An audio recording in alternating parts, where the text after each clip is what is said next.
Hello hello hello மக்களே, இது உங்கள் லோக்கல் லேகா.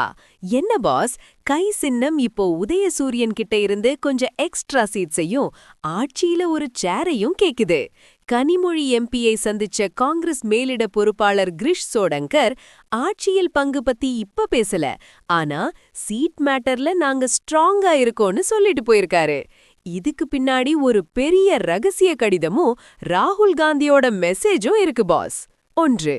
அண்ணா அறிவாலயத்தில் திமுக எம்பி கனிமொழியை காங்கிரஸ் மேலிட பொறுப்பாளர் கிரிஷ் சோடங்கர் மற்றும் செல்வ பெருந்தகை சந்தித்து தொகுதி பங்கீடு குறித்து பேசினர். 2. கடந்த 2021 தேர்தலில் 25 இடங்களில் போட்டியிட்ட காங்கிரஸ் இந்த முறை 30க்கும் மேற்பட்ட இடங்களை கேட்டு திமுகவை நெருக்குகிறது. 3.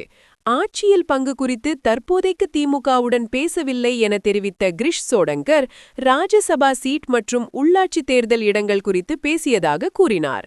4. காங்கிரஸ் பொதுச் செயலாளர் கே.சி. வேணுகோபால் நேற்று இரவு முதல்வர் ஸ்டாலினை சந்தித்து பேசியது சோனியா காந்தியின் ரகசிய கடிதத்தை கொடுக்கத்தான் என சொல்லப்படுகிறது. 5. ராகுல் காந்தி சொன்ன ஒரு முக்கிய மெசேஜ் குறித்து பேசவே அந்த ஆலோசனையில் செல்வ பெருந்தகையோ சோடங்கரோ அனுமதிக்கப்படவில்லை என்பது குறிப்பிடத்தக்கது. 6.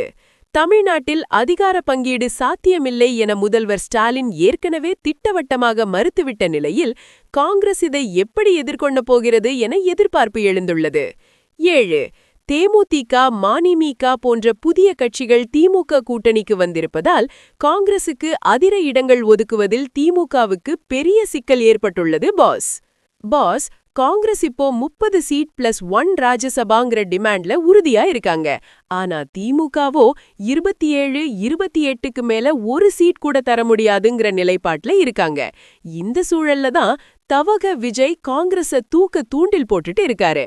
இது திமுகவுக்கு பெரிய தலைவலிய கொடுத்திருக்கு பாஸ். கண்ணா, காங்கிரஸ் கேக்குறது 30, திமுக கொடுக்கிறது 27.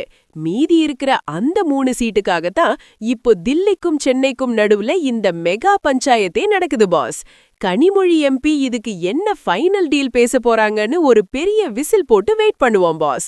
While the Congress is pushing for its identity, the DMK is busy accommodating new friends like DMDK and MNM, proving that in alliance politics, the one with the majority always has the upper hand boss. திமுக காங்கிரசுக்கு 30 சீட்டு கொடுப்பாங்களா? Comment பண்ணுங்க.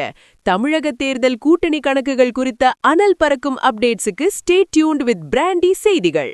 Stay tuned. உண்மையை லவுடா சொல்லுவோம், குயிக்கா சொல்லுவோம். This is Local Lekha signing off. Keep watching. Bye bye. ஒரு whistle போடுங்க pass.